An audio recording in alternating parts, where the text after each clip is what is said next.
प्रियो, सबको जय मसीह की। परमेश्वर सबको बहुतायत की आशीष दे। HSIM चर्च की इस वीडियो में मैं आपका स्वागत करता हूं और इस वीडियो को देखने वालों को, सब्सक्राइब करने वालों को, लाइक और शेयर करने वालों को पिता परमेश्वर बहुत सारी आशीष, खुशी, आनंद और सच्ची शांति दे। प्रियो, आज देखेंगे वचन कि जो है ये पवित्र शास्त्र, पवित्र बाइबल परमेश्वर ने किस लिए रचा है, और इसके देखेंगे वचन थिमिथियुस की पुस्तक में, दूसरा थिमिथियुस, जिसमें इस प्रकार से लिखा है। प्रियो, दूसरा थिमिथियुस उसकी तीसरा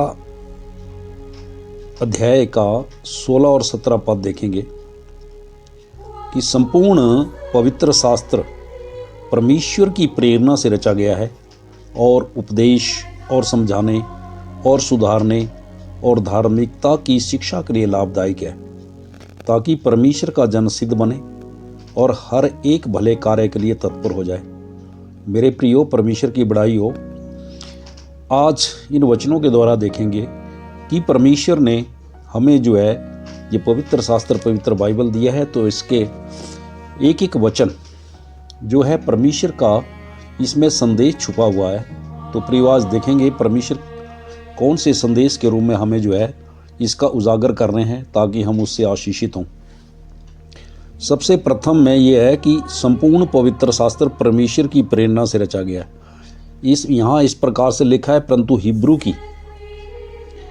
हिब्रू के पवित्र शास्त्र के अंदर यहाँ इसको प्रेरणा की जगह रुआक शब्द का इस्तेमाल किया गया।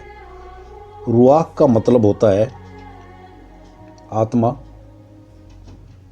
और हवा, दोनों के लिए एक ही शब्द का इस्तेमाल हुआ है। तो इसमें जो है पुराना नियम और नया नियम दोनों जो परमेश्वर की सांसों के द्वारा रचे गए हैं, श्वास के द्वारा, और ताकि जो है उपदेश समझाने के लिए, सुधारने के लिए, धार्मिकता की शिक्षा के लिए ये जो है हमारे लिए लाभदायक हैं, जो ताकि परमेश्वर का जन यानी कि परमेश्वर का भक्त सिद्ध बने, यानी कि संपूर्ण बने और एक भले कार्य के लिए तत्पर हो जाए। परमेश्वर की बड़ाई हो। प्रियो, यहाँ परमेश्वर संदेश के बीच में हमें ये बताना चाहते हैं कि मैंने जो संपूर्ण पवित्र शास्त्र दिया है वो मैंने मनुष्यों को, हर मनुष्य को, क्योंकि आदम जो है वो उसके द्वारा और माई हवा के द्वारा जो भी पाप, जब स्वर्ग अदन की बगीचे से निकाले गए, जब उन्होंने परमेश्वर की आज्ञा का उल्लंघन किया तो पाप में आ गए और अदन के बगीचे में रह गए। क्योंकि स्वर्ग के अंदर जो एक टुकड़ा था वो उसी में भी वही रूल थे, वही नियम थे परमेश्वर के, कि जो है पापी दशा में कोई भी मनुष्य स्वर्ग के जगह नहीं रह सकता। उनको बाहर निकाल दिया गया और संसार में आ गए। और इसलिए जो है हमें दोबारा जीवन देने के लिए परमेश्वर ने इस अपने वचनों के द्वारा, इन वचनों के द्वारा हमें प्रभु यीशु मसीह का कुर्बानी देकर, बलिदान देकर दोबारा जो है अनंत जीवन की वादा किया है। देखेंगे वचन 1 कुरिन्थियां 15:45 पढ़ेंगे। वचन 1 कुरिन्थियां 15:45, ऐसा ही लिखा भी है कि प्रथम मनुष्य अर्थात आदम जीवित प्राणी बना और अंतम आदम जीवनदायक आत्मा बना। मेरे प्रियो, यहाँ आदम की बात और जो है प्रभु यीशु मसीह की बात हो रही है कि प्रभु यीशु मसीह ने अपनी क्रूस पे कुर्बानी देकर, क्रूस पे अपना बलिदान देकर और सब पापों से मुक्त किया, अपने लहू के द्वारा हमें धोया। क्योंकि पुराना नियम में जो था वो पापों की माफ़ी सिर्फ लहू के द्वारा होती थी, जो कि पशुओं और बैलों और बछड़ों को और जो है गाय और बैल के और जो है बकरों, भेड़ों के द्वारा होती थी। परंतु प्रभु यीशु मसीह ने एक ही बार में अपनी बलिदान देकर हमें इससे मुक्त किया है। प्रियो, परमेश्वर की बड़ाई देखेंगे कि प्रभु यीशु मसीह ने जीवनदायक आत्मा बना और हमें जीवन प्रदान किया है। तो इस जीवन को जो है लेने के लिए जिस प्रकार से हमारा शारीरिक शरीर में हम जो शरीर में रहते हैं हर मनुष्य, उनके लिए जो है 2 फेफड़े कार्य करते हैं, 2 लंग्स कार्य करते हैं, उसी प्रकार से परमेश्वर ने पुराना नियम और नया नियम, पुरानी वाचा और नई वाचा दोनों को स्थापित किया है। दो इसमें जो है पुराना नियम में उत्पत्ति से लेकर मलाकी तक 39 पुस्तकें हैं और मत्ती का सुसमाचार से लेकर और प्रकाशित वाक्य तक कुल जो है 27 पुस्तकें हैं। तो कुल मिला के 66 पुस्तकें हैं। इनके मिलाने से ही जो है पवित्र शास्त्र संपूर्ण पवित्र शास्त्र कहलाता है।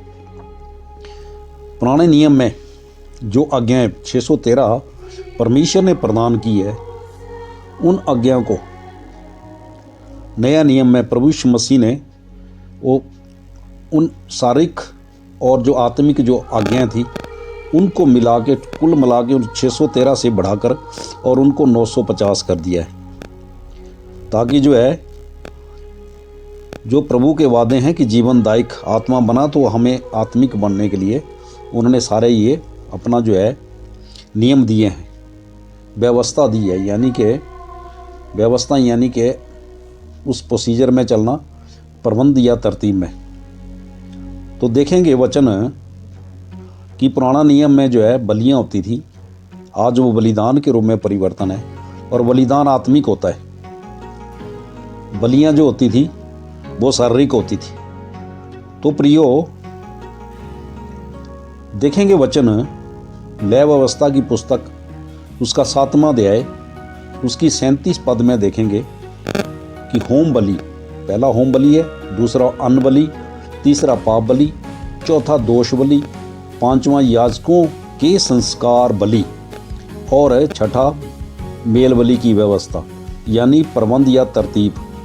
मेरे प्रियो, ये था पुराने नियम में बलियां थी, परंतु आज नया नियम में ये बलिदान के रूप में जो है परिवर्तन किया गया। इसमें कुछ बलिदान पुराना नियम में भी भजन संहिताओं के द्वारा हमें जो है इसकी जो है गूढ़ रहस्य का प्रकट हुआ है कि देखेंगे वचन, सर्वप्रथम वचन देखेंगे भजन संहिता 50 अध्याय उसका 23 पद में देखेंगे, जिसमें इस प्रकार से लिखा है, धन्यवाद के बलिदान का चढ़ाने वाला मेरी महिमा करता है और जो अपना चरित्र उत्तम रखता है उसको मैं परमेश्वर का किया उद्धार दिखाऊंगा। आज प्रियो पुराने नियम से ही जो है शुरू कर दिया था परमेश्वर ने कि भी जो है आप धन्यवाद का बलिदान चढ़ाओ। तो ये परमेश्वर को जो है सबसे बड़ा जो है महिमा करने वाला, चढ़ाने वाला वो मनुष्य होता है, धन्यवाद का चढ़ाने वाला। और एक और वचन देखेंगे जहाँ की अन्न बलि को किस प्रकार से दूसरे रूप में प्रस्तुत किया गया। भजन संहिता 141 उसका 2 पद, मेरी प्रार्थना तेरे सामने सुगंध धूप और मेरा हाथ फैलाना संध्या बलि का अन्न बलि ठहरे। मेरे प्रियो, सबसे पहले तो जो हम प्रार्थना करते हैं और प्रार्थनाओं का एक जिस प्रकार से पवित्र आत्मा की अगुवाई में प्रार्थना होती है, तो हम किसी के भले के लिए या अपने परिवार के लिए जब हम निस्वार्थ प्रार्थना करते हैं किसी के दूसरे भले के लिए या अपने परिवार के लिए, तो वो प्रार्थना किस रूप में परिवर्तन होती है, वो जाके परमेश्वर के सिंहासन में सुगंध धूप की तरह जो है सोनेदान के अंदर जो महकती है, खुशबू खेरती है और प्रसन्न होते हैं परमेश्वर। और हमारा जो है उसके बाद उसका उत्तर आता है और आगे लिखा है कि और मेरा हाथ फैलाना संध्या बलि का अन्न बलि ठहरे।